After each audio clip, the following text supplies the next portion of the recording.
आपके साथ मैं लावनी विनीत हूं और आप देख रहे हैं हमारी बहुत विशेष प्रस्तुति। ये प्रस्तुति इसलिए विशेष हो जा रही है क्योंकि कश्मीर में जो कुछ भी हो रहा है वो कई सवाल खड़े कर रहा है। 24 घंटे भी नहीं बीते जब घाटी कश्मीर पूरी की पूरी वादी तिरंगे के रंग में रंगी हुई नजर आ रही थी, लेकिन 24 घंटे के अंदर ही अब ये वादी दरअसल आतंकवादियों ने एक बार फिर से इसी वादी को लहूलुहान कर दिया है। कश्मीर फाइल्स के नए पन्ने खुल चुके हैं। आज कश्मीर से दो ऐसी खबरें आई जिन्होंने वाकई दिल तोड़ दिया। एक बार फिर से कश्मीर में गैर कश्मीरी पंडित आतंकियों के निशाने पर आ गए हैं। टारगेट किलिंग का सिलसिला रुक नहीं रहा है। तिरंगा लहराया, लेकिन उस लहराते तिरंगे के बाद, उस जश्न के बाद मातम का माहौल है। दूसरी तरफ की तस्वीरें और ज्यादा गमगीन करती हैं क्योंकि देश ने अपने 7 वीर जवानों को खो दिया। अमरनाथ यात्रा में जिन जवानों की, आईटीबीपी के जिन जवानों की ड्यूटी लगी हुई थी, जब वो ड्यूटी खत्म करके लौट रहे थे तो उनकी बस हादसे का शिकार हुई है। 7 जवान वीर गति को प्राप्त हो गए हैं। 39 जवान इस बस में सवार थे। कईयों की हालत अब भी नाजुक है, गंभीर बनी हुई है। जिंदगी और मौत से वो जूझ रहे हैं। यह हादसा हुआ है, लेकिन देश में ये चर्चा भी सरगर्म है और सोशल मीडिया पर लोग ये कह रहे हैं कि इस हादसे में भी कहीं कोई साजिश तो नहीं है, इसकी जांच भी होनी चाहिए। तो ये 2 तस्वीरें जो कश्मीर फाइल्स के नए पन्ने खोलती हुई नजर आ रही है। कश्मीर में लगातार धारा 370 के खात्मे के बाद से कहा जा रहा था कि कश्मीरी पंडितों के लिए पुनर्वास की जो आधार है, जो नींव है, वो मजबूत होती जा रही है। लेकिन आज एक बार फिर से ये सवाल खड़ा हो गया है कि क्या वाकई कश्मीर कश्मीरी पंडितों के लिए बचा भी है या नहीं, क्योंकि बीते 1 साल में ही जिस तरीके से कश्मीरी पंडितों की हत्या हुई है, गैर कश्मीरियों की हत्या हुई है, हिंदुओं की हत्या हुई है, वो ये सवाल पूछ रहा है कि क्या कश्मीर अब उन कश्मीरियों का नहीं, क्या कश्मीरी पंडितों का कश्मीर से पूरा अधिकार खत्म हो चुका है? और अगर ऐसा नहीं है तो फिर एक के बाद एक ये हत्याएं आखिर क्यों हो रही हैं? इसके पीछे वो कौन लोग हैं? सरकार कहती है कि सरकार का तंत्र मजबूत है, लेकिन याद होना चाहिए कश्मीर फाइल्स का ही वो डायलॉग कि सरकार उनकी लेकिन सिस्टम हमारा। तो क्या सिस्टम में, उस तंत्र में अभी कुछ लोग ऐसे मौजूद हैं जो कश्मीर में कश्मीरी पंडितों के लिए वो आबो हवा नहीं लाने देना चाहते हैं जिसकी जरूरत कश्मीरी पंडितों को है? आज इसी सवाल के साथ करेंगे बड़ी बहस, बड़े चेहरों के साथ। लेकिन 24 घंटे में आखिर ये टारगेट किलिंग किस तरीके से हुई और इस टारगेट किलिंग ने एक बार देश के सामने कैसे चुनौती खड़ा कर दी है, आइए समझते जानते हैं हमारी इस स्पेशल रिपोर्ट में।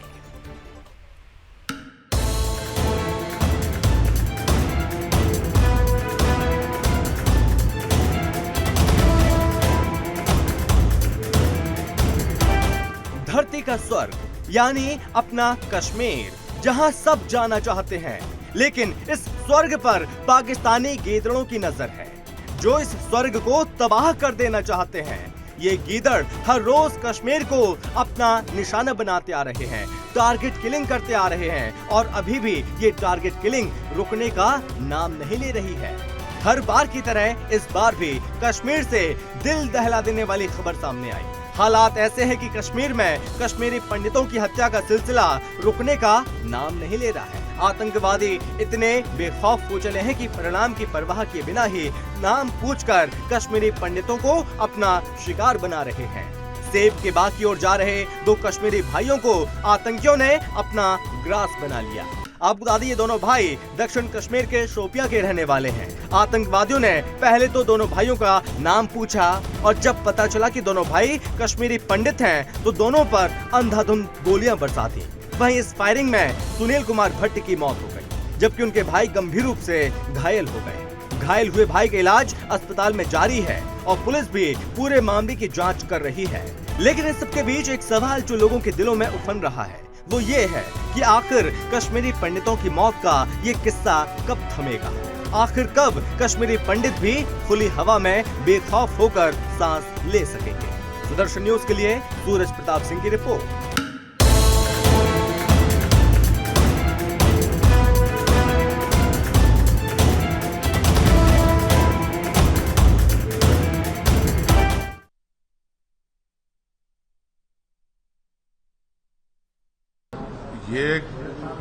यहाँ की जो बीजेपी के अपॉइंटेड लेफ्टिनेंट गवर्नर साहब हैं और वहाँ पर सेंट्रल गवर्नमेंट की सरकार है, प्रधानमंत्री श्री नरेंद्र मोदी का एडमिनिस्ट्रेशन चलता है, तो वो नाकाम साबित हुए।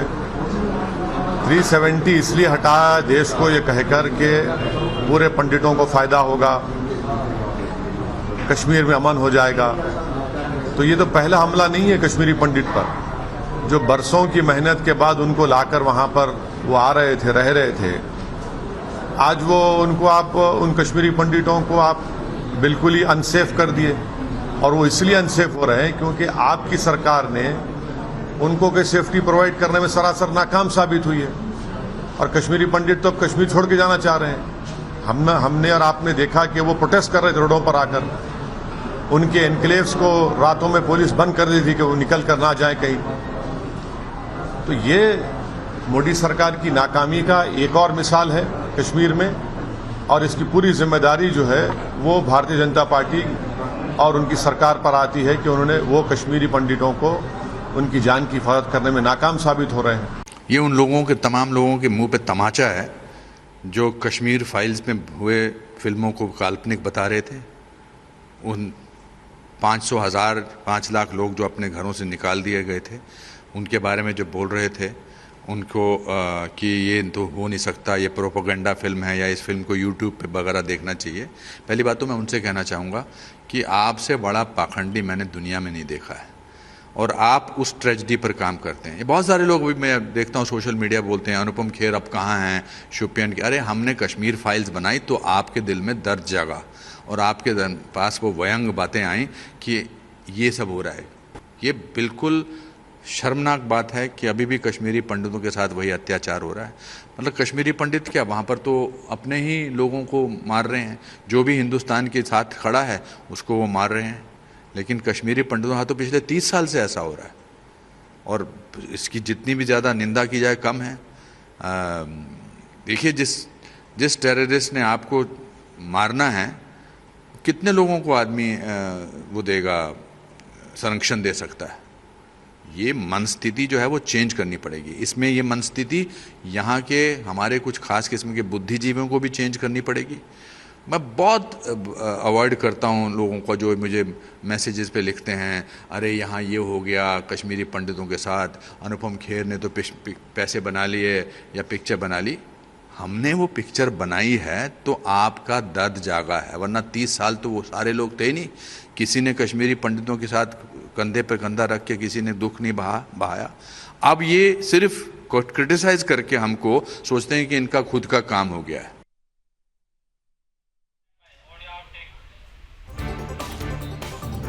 तो कश्मीरी पंडितों का दर्द आखिर कौन समझेगा? कश्मीरी पंडितों के लिए ही तो ये दावे किए गए थे कि उनका पुनर्वास होगा। धारा 370 के खात्मे के बाद जो तस्वीरें बनेगी वो बदली हुई होंगी। बहुत कुछ बदला, हम इस बात से बिल्कुल इनकार नहीं करते। बदल गया, तिरंगा लहराने लगा। अगर लाल चौक पे बेखौफ होकर, साउथ कश्मीर में अगर बेखौफ होकर बच्चे बच्चे के हाथ में तिरंगा है तो वाकई तस्वीरें बदली है, और तस्वीरें तारीफ के लायक हैं। लेकिन अगर 24 घंटे के अंदर एक कश्मीरी पंडित की हत्या हो जाती है तो सवाल पूछना पड़ता है कि आखिर चूक कहां से हो रही है, कमी कहां से रह जा रही है, वो कौन लोग हैं जो अब भी ऐसे आतंकियों को खाद पानी दे रहे हैं। आइए चर्चा की शुरुआत करते हैं। 4 विशिष्ट अतिथि इस वक्त हमारे साथ टीवी स्क्रीन पर मैं देख पा रही हूं। स्वागत करती हूं हमारे साथ कश्मीरी पंडितों का पक्ष रखने के लिए इस वक्त खुद कश्मीरी पंडित और कश्मीरियों की आवाज विट्ठल चौधरी जी जुड़ चुके हैं, बहुत बहुत स्वागत। साथ ही साथ मैं देख पा रही हूं स्क्रीन पर हमारे साथ जुड़ चुके हैं जाने माने रक्षा विशेषज्ञ, वीर चक्र प्राप्त रिटायर्ड कर्नल TPS त्यागी साहब, जय हिंद सर। और साथ ही साथ मैं देख पा रही हूं हमारे साथ भारतीय जनता पार्टी का पक्ष रखने के लिए बीजेपी नेता याकूब मलिक साहब भी जुड़ चुके हैं, बहुत स्वागत। और हमारे साथ कश्मीर से जाने माने वरिष्ठ पत्रकार, राजनीतिक विश्लेषक अहमद अयाज साहब भी जुड़ चुके हैं। अहमद साहब, आपका भी बहुत बहुत स्वागत। मैं शुरुआत याकूब साहब आपसे करना चाहती हूं, क्योंकि अगर मैं दूसरी तरफ जाऊंगी तो लोग ये कहेंगे कि सरकार से सवाल पूछना था, सरकार से क्यों नहीं पूछा। तो शुरुआत मैं आपसे ही कर लेती हूं। जिस तरीके की तस्वीरें यहां पर बनी, जिस तरीके से हमने स्वतंत्रता का जो महोत्सव कश्मीर में देखा, बच्चे बच्चे के हाथ में तिरंगा देखा, यकीन मानिए दिल से कह रही हूं, हम सब बहुत खुश हुए क्योंकि ये वो तस्वीर थी जिसका इंतजार दशकों से हो रहा था। लेकिन 24 घंटे भी नहीं बीते और एक और तस्वीर सामने आ गई। खून से लथपथ वादी एक बार फिर से आतंकवादियों के हाथ में चली गई। इस पर क्या कहेंगे? क्यों आपके दावे बार बार आपके दावों को चैलेंज करते हुए नजर आते हैं ये आतंकी? क्यों धारा 370 के खात्मे के बाद भी कश्मीरी पंडितों के लिए एक इंच भी जगह अभी नहीं कहना चाहिए कि नहीं बच पा रही है, क्योंकि वो तो जाएंगे और मारे जाएंगे। बीते एक साल में ही उठाकर अगर देख लीजिए तो फहरिस्त बहुत लंबी है। क्या कहेंगे इस पर आप? बहुत दुखद बात है कि आज जो शोपियान में हुआ, हमारे कश्मीरी पंडित भाई को जिसको शहीद किया गया अपने घर में, और उस हम पूरे हमारा जनता पार्टी पूरी सरकार उनके साथ हैं। और मैं ये कहना चाहता हूं कि जिस तरह पाकिस्तान और पाकिस्तानी आतंकवादी जो बुखला गए हैं, जो आपने देखा कि मैडम कि जो तिरंगा यात्रा जिसके लिए महबूबा मुफ्ती साहिबा कहती थी कि तिरंगा अगर दफा 370 हटाया गया तो दफा 370 हटाने के बाद तिरंगा को कंधा देने वाला नहीं मिलेगा। और मैं ये आज उनको ये पता चल गया कि आज जम्मू कश्मीर या कश्मीर के गली गली में आज बच्चों ने, बूढ़ों ने, बुजुर्गों ने इस तिरंगों को किस तरह आज गली गली और घर घर लगाया, अपने छत पे लगाया। आज ये बुखला गए हैं, आज नेशनल कॉन्फ्रेंस वाले बुखला गए हैं, आज पीडीपी वाले बुखला गए हैं, आज पाकिस्तान और उग्रवादी संगठन जो है ये सब बुखलाए हुए हैं, जिसकी वजह से ये जो आज ये हादसा पेश आया हमें शोपियान में, और ये उसकी एक कड़ी है। मगर इन चीजों से न कश्मीरी पंडित डरने वाला है, न भारतीय जनता पार्टी का कार्यकर्ता डरने वाला, न कश्मीरी कौम इससे डरने वाला है। और कश्मीरी कौम ने कल करके दिखाया है कि हमने घर घर तिरंगा फैलाया। हमने लाल चौक में हम कई एक महीने से हम वहाँ प्रदर्शन प्रोग्राम कर रहे हैं, तिरंगा को फैला रहे हैं और उनको जवाब मिल रहा है। मलिक साहब, सब कुछ बहुत अच्छा हो रहा है, लेकिन कश्मीरी पंडितों की हत्या नहीं रुक रही है। बिल्कुल, आपने कहा ना कि ये जो परिस्थितियां बनी, मैंने खुद माना कि हाँ ठीक है बदल गई, लेकिन कश्मीरी पंडितों के लिए परिस्थिति नहीं बदली है। वो वहां नहीं रहना चाहते हैं। वहां से किस तरीके से एक एक कश्मीरी पंडित अपना घर छोड़कर अब भी वापस आ रहे हैं। जिन 2100 लोगों को आपने वहां पहुंचाया था, उनकी सिक्योरिटी किस तरीके से ब्रीच हुई है, उनको कैसे मारा गया है, इसकी एक लंबी चौड़ी फहरिस्त है। सर, राहुल भट्ट को गए हुए भी ज्यादा समय नहीं हुआ, उनके परिवार वाले आज भी सवाल पूछते हैं आपसे। देखिए मैम, आप जम्मू कश्मीर पुलिस हिंदुस्तान की सबसे मजबूत पुलिस मानी जाती है। जिस तरह हमारा जम्मू कश्मीर का पुलिस, जिस तरह हमारा पैरामिलिट्री फोर्सेस, जिस तरह हमारा आर्मी, जिस तरह हमारे सीआरपीएफ, जिस तरह वो तमाम एजेंसीज काम कर रही है, तो हमें भी शक नहीं है, उन पर तो हमें भी शक नहीं है। हम जानते हैं कि वो जान हथेली पर लेकर किस तरह से हमारी और कश्मीरी भाइयों की, कश्मीरी पंडितों की रक्षा के लिए डटे हुए हैं।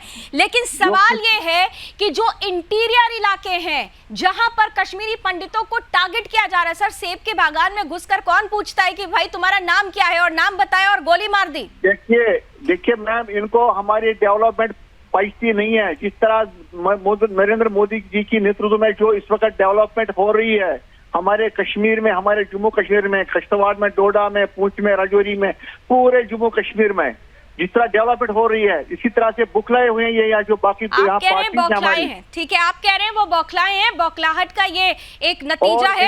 यानी बौखलाहट में तो फिर तो बिट्टल चौधरी जी, ये एलजी सरकार बहुत सख्त है, मनोज सिन्हा जी बहुत सख्त है, लेकिन इसी सख्त सरकार में हम कश्मीरी पंडितों को मरते हुए देख रहे हैं। बिट्टल चौधरी उन्हीं की आवाज है, अभी आपको बताएंगे। बिट्टल चौधरी, 370 जब खात्मा हुआ, जो परिस्थितियां बनी, कल तिरंगा लहराया, मुझे ये पता है आपके मन में भी जरूर खुशी हुई होगी, लेकिन जो तस्वीरें आ रही हैं उन तस्वीरों में एक कश्मीरी पंडित फिर मार दिया जाता है।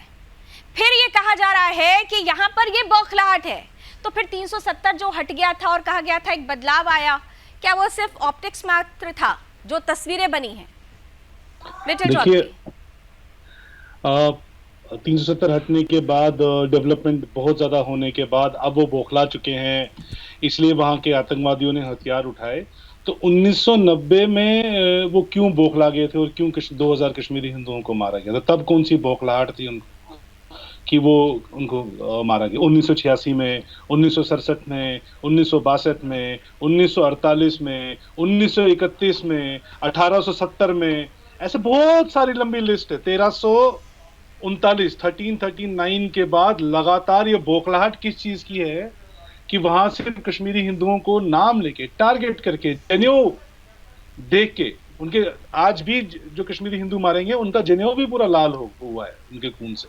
राहुल भट्ट की फोटोग्राफ, अजय पंडिता की अगर आप मृत शरीर को देखेंगे उनका जनेऊ पूरा लाल हो रखा है। तो वो सिंबलिज्म किस चीज का है, ये बौखलाहट किस चीज की है? वहां पे पिछले 700 साल की निरंतरता के साथ बौखलाहट है शरिया को एस्टैब्लिश करने की, निजाम मुस्तफा को एस्टैब्लिश करने की, इस्लामिक जिहाद, इस्लामिक तंत्र को एस्टैब्लिश करने की।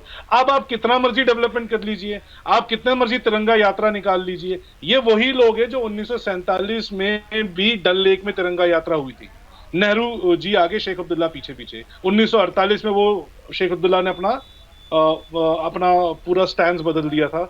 उसके बाद आतिश चिनार में कश्मीरी पंडितों को वो बोलते हैं कि ये 5th कॉलमिस्ट हैं। उसके बाद फारूक अब्दुल्ला JKLF बनाते हैं, फिर वापस आते हैं, फिर सरकार डिसमिस कर दी जाती है। उसके बाद इंदिरा गांधी, राजीव गांधी, ये सब मिलके भारतीय राजतंत्र, देखिए आपके शो में मैं कितनी बार आ चुका हूँ लावनी जी, हर बार हम यही बात करते हैं। कॉम्प्रिहेंशन जब डेफिसिट होता है ना, इंसान की जो मूल समझ किसी चीज की नहीं होती है, तो वो हम हमेशा सफर करेंगे। बिल्कुल, हम मूल कारणों पे बात ही नहीं कर रहे हैं, हम मूल कारण को ही साइडलाइन कर दिया जाता है। मैं बाकी के 2 मेहमानों के पास आऊंगी, लेकिन याकूब जी, जो मूल कारण है, आप बीमार को तो ढूंढ लेते हैं, बीमारी तक नहीं पहुंच पा रहे। और बिठल चौधरी बिल्कुल सही कह रहे हैं कि ऐसे ना जाने कितने डिबेट्स हैं जो हम यहाँ पर कर चुके हैं, मूल समस्या को सरकार नहीं समझ पा रही है। आप समझ रहे हैं ना कि इकोसिस्टम जो तैयार कर रहा है उन तक क्यों नहीं पहुंचे आपकी? देखिए मैम, आपको पता है कि पिछले 8 सालों से अगर आप देख लें, जब से नरेंद्र मोदी जी ने सरकार संभाली है, 8 सालों से आप एक खुद भी सोच सकते हैं कि 8 साल में कितने हत्या हुई आज मिलिटेंट्स की। और पहले आपने पत्थरबाजी खत्म कर दिया जम्मू कश्मीर में, और कश्मीर में आज कहीं पे बता आप मुझे कहीं पत्थरबाजी होती है। दफा 370 खत्म होने के बाद क्या चिड़ी भी मर गई वहां कश्मीर में आज तक? किसी ने पत्थर उठाया? क्या किसी ने बंदूक उठाया? तो उसकी तरफ भी ध्यान देने की जरूरत है ना। कितना अच्छा काम कर रही है वहाँ पर एलजी सरकार, मोदी जी ने इतने अच्छे काम किए हैं। एलजी सरकार इतना अच्छा काम कर रही है, हमारा जम्मू कश्मीर पुलिस अच्छा काम कर रहा है, और उस पर उंगली उठाने की जरूरत नहीं है। आप देखिए हम काम कर रहा है, मिलिटेंट्स बुखलाए हुए हैं, कल जो तिरंगा यात्रा हमारा हुई है, आज नहीं याकूब मलिक जी, 3 साल लग गए आपको। आतंकियों के जो रिश्तेदार थे उनको हटाने में 3 साल लग गए। थोड़ी कड़वी बात है, लेकिन सच बोलना चाहिए, और हम सुदर्शन के मन से सच बोलते हैं।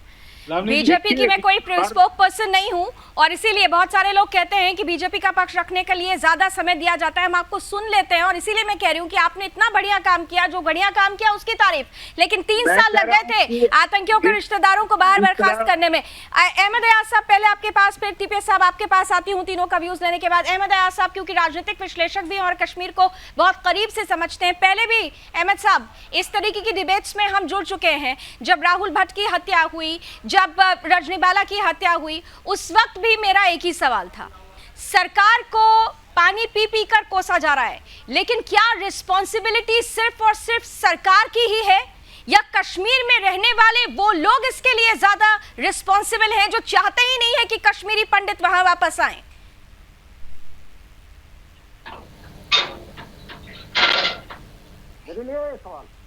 अहमद अयाज साहब की आवाज में नहीं सुन पा रही हूँ। अहमद अयाज साहब, चलिए ठीक है। देखिए ये हमारे को, मुझे लगता है कि किसी कश्मीरी को या कश्मीरी सोसाइटी को बताने की जरूरत नहीं है, क्योंकि ये जो कश्मीरी पंडित है ये सदियों से कश्मीर में मुसलमानों के साथ रहते आए हैं, नई कोई बात नहीं है।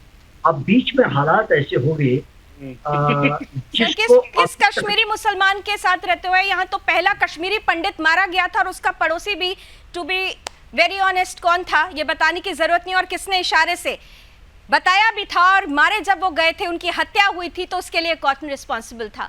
तो इसलिए मैंने, सॉरी आपको बीच में इंटरप्ट किया, शायद आपको बुरा लगे, लेकिन सच्चाई बोलना ये हमारा अधिकार है, और हम चाहते हैं कि देश इस बात, और आप भी सच को स्वीकारते हुए ही अपना बयान कंप्लीट करिएगा, अपनी बातें कंप्लीट करिएगा। मेरी एनालिसिस है, सबसे ज्यादा जिम्मेदार अगर इस चीज के लिए है तो वो मीडिया है, जो गलत रिपोर्टिंग करके देश में गलत बातें फैला रहा है कश्मीर के बारे में, सही तर्जुमानी नहीं करता। मैं आगे बताती हूँ जी, मैं बता रहा हूँ मैं बता रहा हूँ, आप सही तर्जमानी, सही सूरज हाल को सामने नहीं ला रहे हो और उसका सियासतदान फायदा उठा रहे हो, और शायद ये मीडिया वाले भी अपना एजेंडा चला रहे हैं तो आप ही बता दीजिए कि माखनलाल बिंद्रू को क्यों मारा, किसने मारा?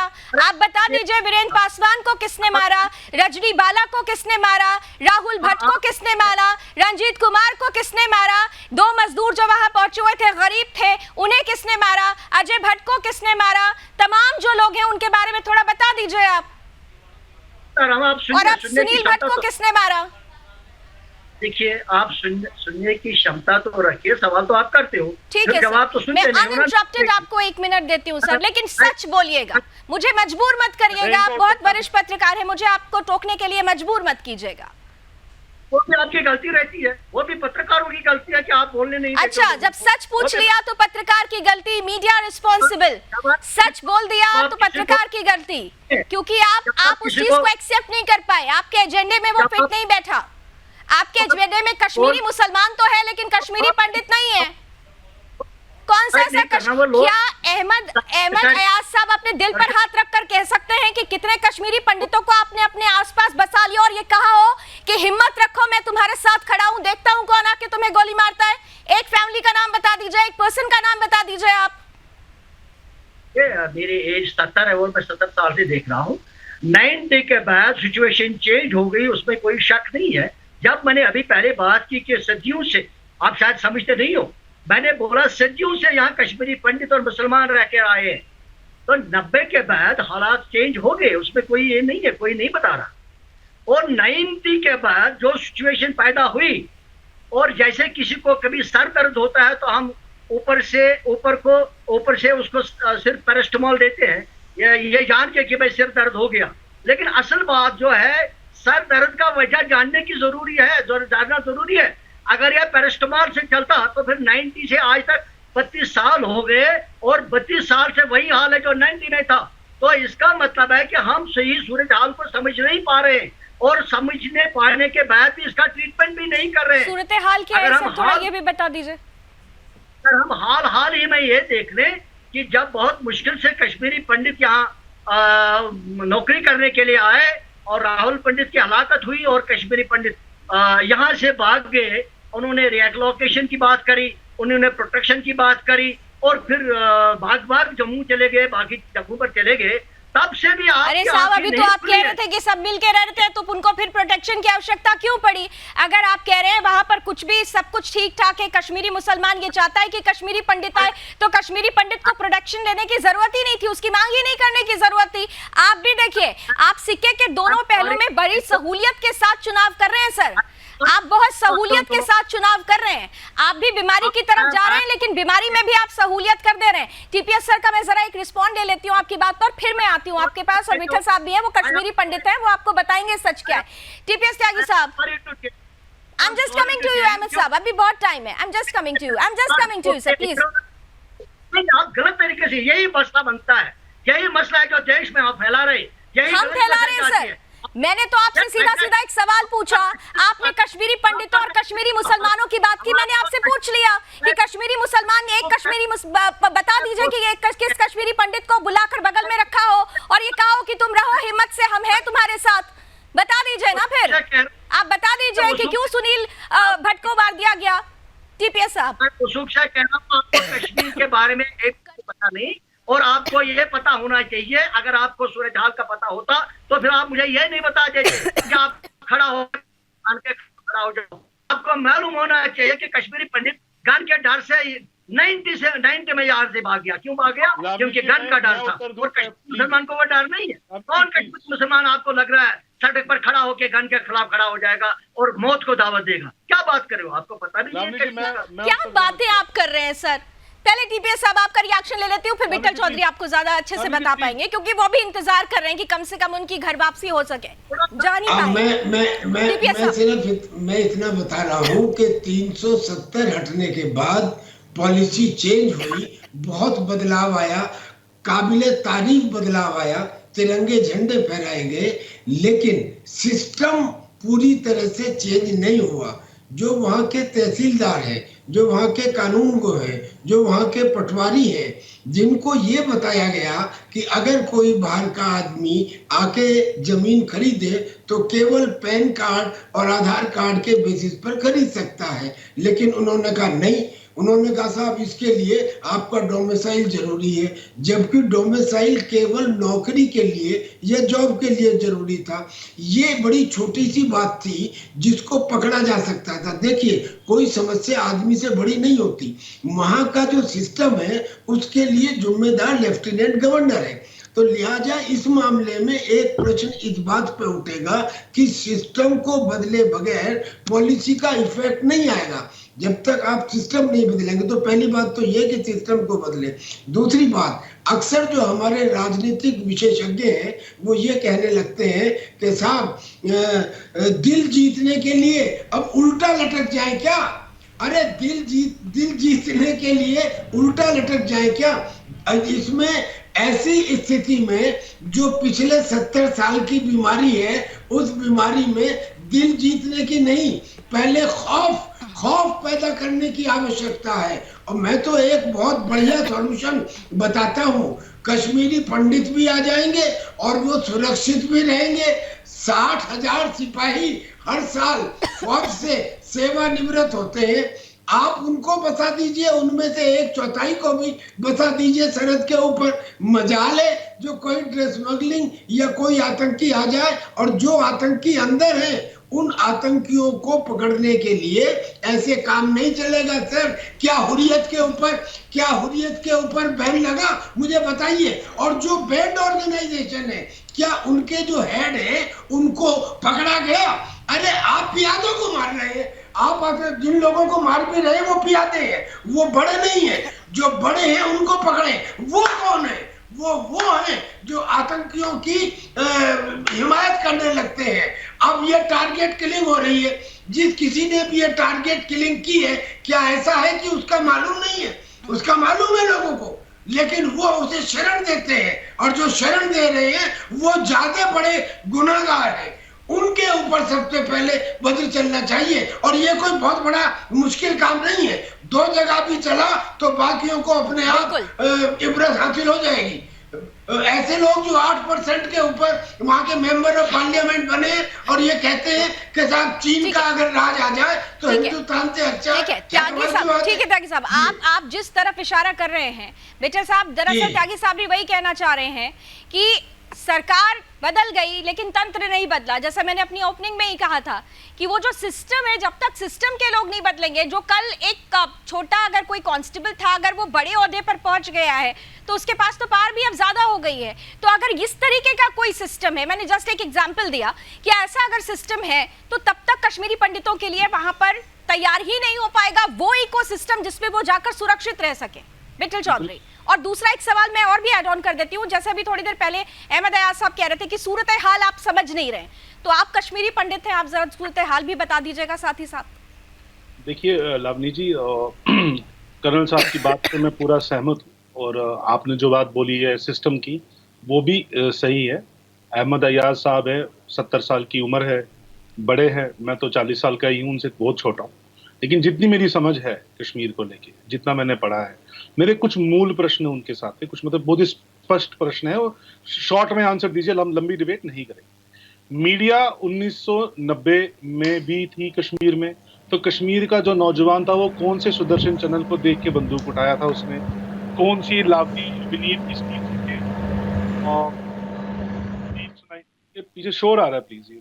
ओके, तो उसके बाद ये बताइए, इन्होंने बोला है कि कश्मीर में हिंदू और मुसलमान साथ साथ सदियों से रह रहे थे।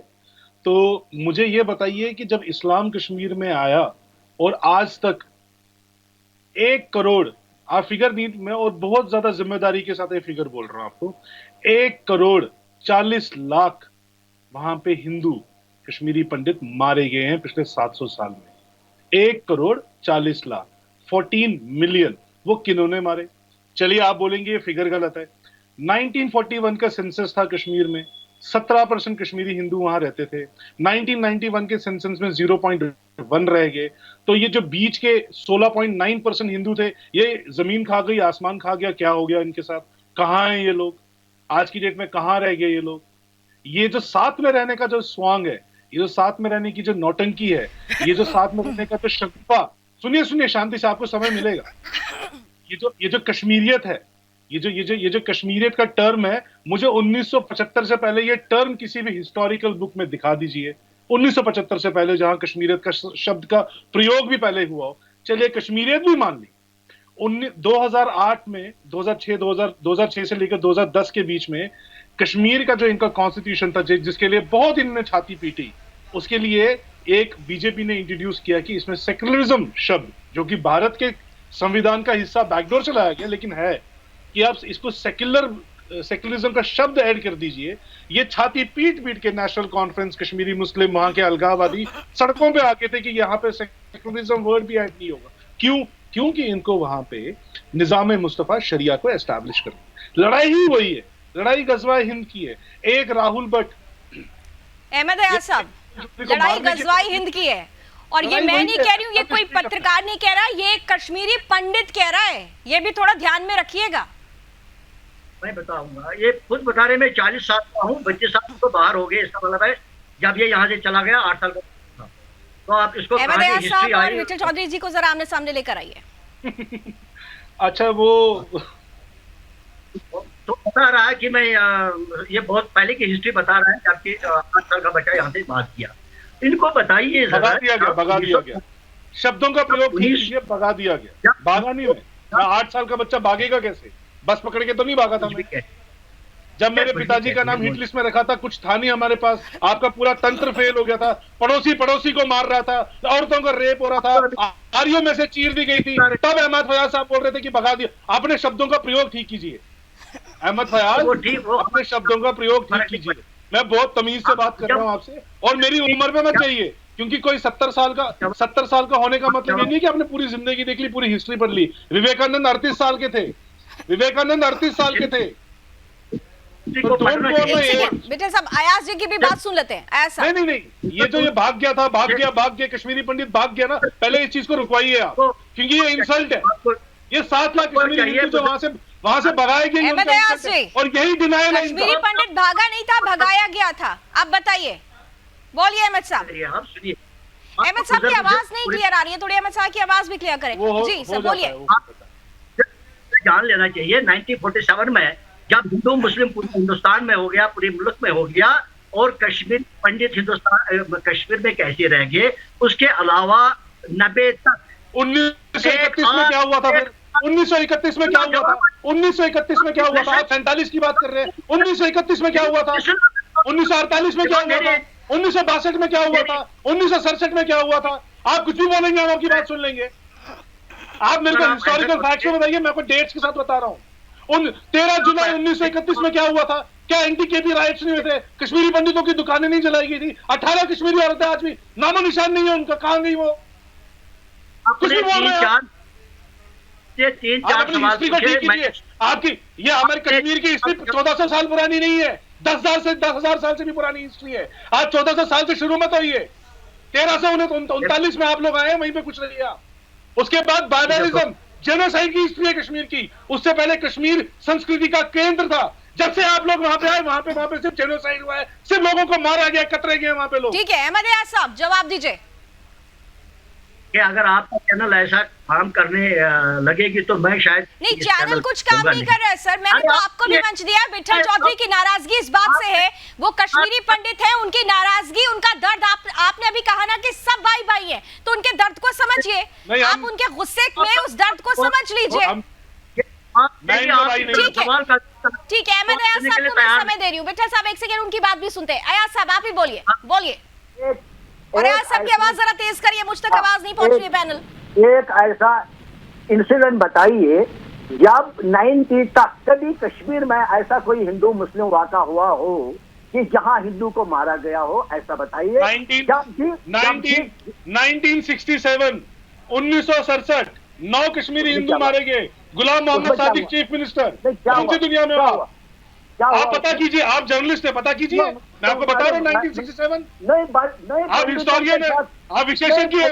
1967 आप ऐसे भी इसके बगैर भी आपको जगह मिलेगी बाहर, आपको ऐसा गलत प्रोपेगेंडा करने की जरूरत नहीं है। प्रोपेगेंडा नहीं, मुझे आपकी कोई जगह नहीं चाहिए। जहाँ आप अभी चले रही है, प्रोपेगेंडा नहीं, मैं सच बोल रहा हूँ। 1967 हिंदू मुस्लिम यहाँ कभी ऐसा नहीं हुआ, ना अभी हो रहा है। अहमद रियाज साहब, अगर आप कह रहे हैं कि हिंदू मुस्लिम नहीं हुआ है तो फिर कश्मीरी पंडितों को, गैर कश्मीरियों को, वीरेंद्र पासवान तो हिंदू था ना, वो बिहार से गया था मजदूरी करने के लिए, अपनी रोजगार चलाने के लिए, गरीब आदमी था, उसे मार दिया। अभी ज्यादा दिन नहीं बीते, 2 अगस्त को एक मजदूर को मार दिया, वो हिंदू था। उसे सिर्फ कश्मीरी पंडित पीड़ित नहीं है या बाहर का हुआ, उससे कश्मीरी मुसलमान भी पीड़ित है। ये नहीं है कि वहाँ कश्मीरी मुसलमान कौन पीड़ित है? कौन? जो पत्थर हाथ में लेकर घूमते थे, जो पत्थर हाथ में लेकर घूमते थे वो पीड़ित है। जैसा जिस तरीके का माहौल इनके लिए बना हुआ है वो माहौल हमारे लिए भी है, लेकिन हमारे लिए यहाँ जो मुसलमान है वो चूंकि मेजोरिटी कौन से कश्मीरी मुसलमान को मुसलमानों इसलिए मारा गया कश्मीर में? कौन से कश्मीरी मुसलमान को मुसलमान नाम लेके मारा गया? किसी को इसलिए भी, किसी को कौन से मुसलमान को मुसलमान आइडेंटिफाई हुआ इसलिए मारा गया, ये बताइए पहले मुझे आप। नहीं, इसीलिए कौन से मुसलमान को मुसलमान है इसलिए आइडेंटिफाई किया गया और मारा गया? 90 कौन से कश्मीरी मुसलमान को मुसलमान है इसलिए मारा गया, ये बताइए। कौन सा कश्मीरी मुसलमान है क्योंकि वो मुसलमान है इसलिए मारा गया, ये बताइए। नाम लेके कौन से कश्मीरी मुसलमान को उसकी रिलीजन के लिए मारा गया, किसी को उसके मजहब के लिए मारा गया? किसी को इसलिए भी नहीं मारा गया कि ये सिर्फ पंडित है। अब यहाँ की सिचुएशन डिफरेंट है। जो अयाज साहब आप फिर कहेंगे कि मैं आपको रोक रही हूँ, लेकिन आप जवाब नहीं दे पाए। जल्दी से जरा याकूब जी के पास जाइए। याकूब साहब, मुझे बताओ कश्मीरी मुसलमान क्यों मारे गए? जाके मौलाना क्यों मारे गए? बड़े मौलवी क्यों मारे गए? अगर आप ये कहोगे कि सिर्फ कश्मीरी पंडितों को कब आप सुरक्षित रख पाएंगे वहाँ पे? क्यों मारे गए?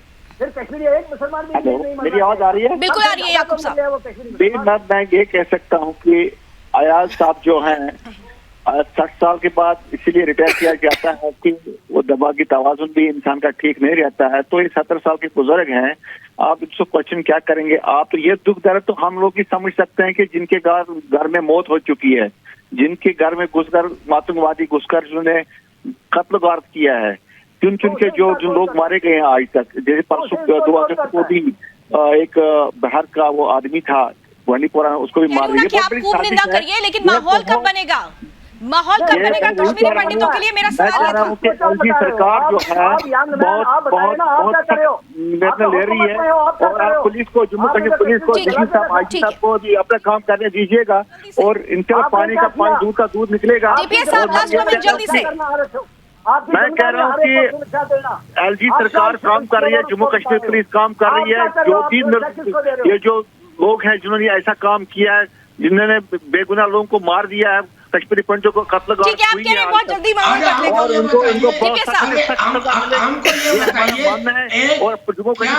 किसी कश्मीरी पंडित ने किसी मुसलमान को मारा? हमें एक बताइए, क्या किसी कश्मीरी पंडित ने किसी मुसलमान को मारा? ये कहना बिल्कुल सही है कि ये गजवा हिंद वाला मामला है। किसी कश्मीरी पंडित को आपने आज तक नहीं सुना होगा कि उसने मुसलमान को मारा हो। आपने चाहे किसी भी वजह से मारा, और वो सही कह रहे हैं जो कह रहे हैं कि 1931 में, 1948 में, 1962 में, हाँ बिल्कुल इतिहास में ये वो साल है जिनके बारे में लोगों को बताया ही नहीं गया ना, और इसीलिए शायद अहमद अयाज साहब भी उन तारीखों को नजरअंदाज करें, उसको याद नहीं रखना चाह रहे हैं, क्योंकि इतिहास में उन तारीखों को बताया ही नहीं गया। जो बताया गया, जो छुपाया गया, उसके अंतर को भी समझने की जरूरत है। समय की कुछ सीमाएं हैं मेरे पास। आई एम सो सॉरी, मुझे यहाँ डिबेट खत्म करनी होगी। बहुत बहुत thank you so much gentleman, आप सभी हमारे साथ जुड़े। लेकिन इतना जरूर है, सवाल यही है कि कश्मीर फाइल्स के जो ये नए पन्ने खुल गए हैं, ये नए पन्ने क्या सिर्फ खून से लथपथ होंगे? और अगर खून से लथपथ हो रहे हैं, कश्मीरी पंडितों की एक बार फिर से हत्या हो रही है, तो ये चुनौती सरकार के लिए ही नहीं, देश में समाज के लिए सामने भी ये चुनौती है, कश्मीर मुसलमानों के सामने भी ये चुनौती है कि क्या जो बातें वो हक के साथ कह रहे हैं कि सब सुरक्षित हैं, तो क्या वो दावा कर सकते हैं कि कश्मीरी पंडित आगे सुरक्षित रहेगा? सवाल 100% का है, सोचिएगा जरूर। अभी बस इतना ही। देश और दुनिया की तमाम खबरों के लिए आप जुड़े रहिए सुदर्शन न्यूज के साथ। जय हिंद।